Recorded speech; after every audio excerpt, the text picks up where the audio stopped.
Арктика не знает пощады. Это мир, где само дыхание превращается в ледяные иглы, а тишина настолько глубока, что кажется, будто можно услышать вращение земной оси. Здесь, среди бескрайних торосов и вечного безмолвия, жизнь — это не данность, а ежедневный трофей, отвоеванный у холода и голода. Рассвет над ледяной пустыней приходил нехотя. Небо, тяжелое и низкое, медленно наливалось оттенками бледной розы и холодного золота. Ветер, вечный странник этих широт, лениво перебирал поземку, заставляя ледяные поля издавать утробный, пугающий треск. В этом величественном и суровом театре теней жила Анира, молодая белая медведица, чья шкура цветом напоминала старый, пожелтевший от времени шелк. У подножия замерзшей снежной гряды, в небольшом углублении, которое служило им временным домом, копошились два пушистых комочка. Нинука и Снежка, так, если бы медведи давали имена, могли бы зваться эти неуклюжие создания. Они были воплощением самой жизни в этом царстве смерти. Черные носы-пуговки, любопытные глаза и бесконечное, тягучее чувство голода, которое преследовало их с самого рождения. Анира чувствовала, как внутри нее натягивается невидимая струна. Ее собственное тело, когда-то мощное и полное сил, истощилось. Молоко заканчивалось, а вместе с ним таяли и шансы медвежат дожить до следующей луны. Ей нужно было мясо, ей нужна была охота. Она нежно коснулась носом макушки Нинука, а затем слегка подтолкнула Снежку вглубь снежной ниши. Это был безмолвный приказ. «Сидите тихо, не высовывайтесь, я вернусь». Медвежата, чувствуя тревогу матери, сбились в плотный клубок, пытаясь сохранить крохи тепла. Анира поднялась на ноги, принюхалась к колючему воздуху и, не оборачиваясь, растворилась в мареве ледяной пыли. Путь к полынье занял несколько часов. Для белого медведя охота — это не спринт, это медитация, доведенная до абсолюта. Анира знала, где лед становится тоньше, где морская вода, богатая солью и планктоном, притягивает нерп и тюленей. Она нашла лунку, крошечное отверстие в панцире океана, через которое морские звери поднимаются, чтобы сделать живительный глоток воздуха. Медведица замерла. Она превратилась в часть ландшафта, в еще один сугроб, который не выдавал своего присутствия ни единым движением. Даже ее дыхание стало едва заметным, синхронизировавшись с ритмом ледяных полей. Минуты складывались в часы. Мороз крепчал, кусая за лапы, но Анира была неподвижна. Ее острый слух ловил каждый всплеск воды подо льдом. Где-то там, в темной глубине, скользила ее добыча. От успеха этой охоты зависели 3 жизни. Но Арктика капризна. Ветер внезапно сменил направление, унося запах медведицы прямо к лунке. Тюлень, коснувшись усами поверхности, почувствовал опасность и мгновенно ушел на глубину. Анира глухо рыкнула. Голод внутри нее превращался в тупую боль, но инстинкт велел ждать. Она не знала, что в этот самый момент настоящая трагедия разворачивается далеко позади, там, где остались ее дети.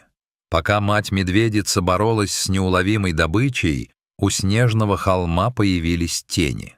Они не были белыми. Это были серые, поджарые силуэты, полярные волки. Стая из 5 особей, изможденная долгой и неудачной зимой, наткнулась на след Аниры. Но их интересовал не взрослый медведь, встреча с которым могла закончиться смертью для половины стаи. Они искали нечто более доступное. Вожак стаи, старый волк с надорванным ухом, остановился и поднял морду. Ветер принес сладковатый манящий запах теплого меха и молока. Он подал знак, и волки начали окружать снежную гряду. Медвежата услышали их раньше, чем увидели.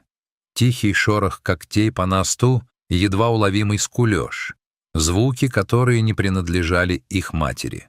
Нинук, более смелый из двоих, высунул голову из укрытия.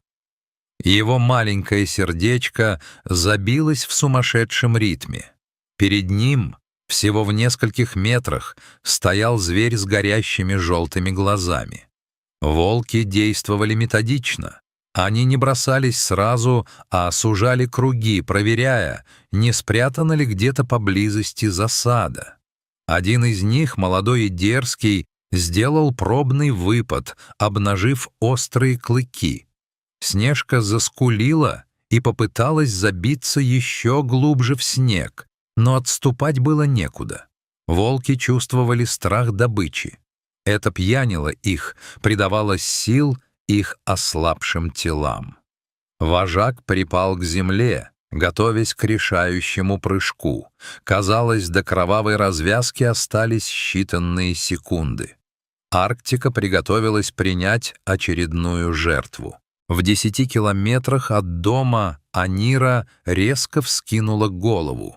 Она не услышала крика, она не увидела волков. Но между матерью и детьми существует связь, которая сильнее расстояний и законов физики.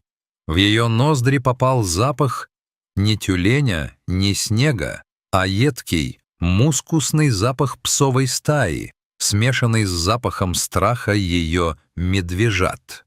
Инстинкт охотника мгновенно сменился яростью защитника. Анира бросила лунку. Огромное тело весом в полтонны сорвалось с места.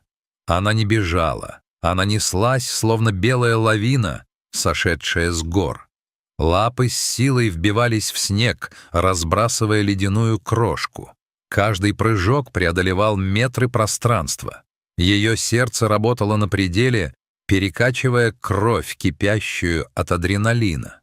В ее голове не было мыслей, только один образ. 2 пушистых комочка, прижатых к ледяной стене. Вожак волков уже раскрыл пасть для финального броска, когда воздух содрогнулся. Это не был просто звук. Это был ударный импульс. Рев, в котором смешались гром, треск ломающегося льда и первобытная ярость. Анира вылетела из-за гребня, словно видение из кошмара. Она не стала тормозить, она буквально влетела в центр стаи, едва не раздавив одного из волков. В мгновение ока медведица встала на задние лапы, увеличившись в размерах вдвое. В свете заходящего солнца она казалась огромным, мстительным божеством Арктики. Повторный рев заставил волков прижать уши к головам. Стая, только что чувствовавшая себя хозяевами положения, в ужасе отпрянула. Но один волк, ослепленный голодом, все же попытался обойти ее сбоку, целясь в беззащитных медвежат.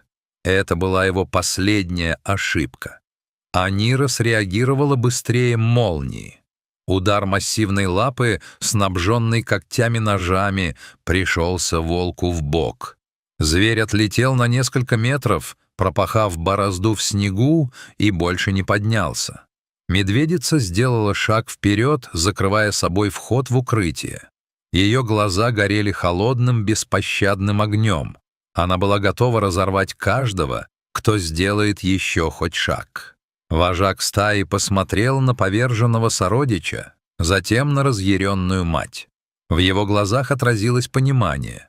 Эта добыча не стоит жизни всей стаи. Он издал короткий гортанный звук, и серые тени начали растворяться в сумерках. Медленно, пятясь и озираясь, волки отступили, пока окончательно не исчезли в ледяном лабиринте торосов. Тишина вернулась в Арктику так же внезапно, как и исчезла.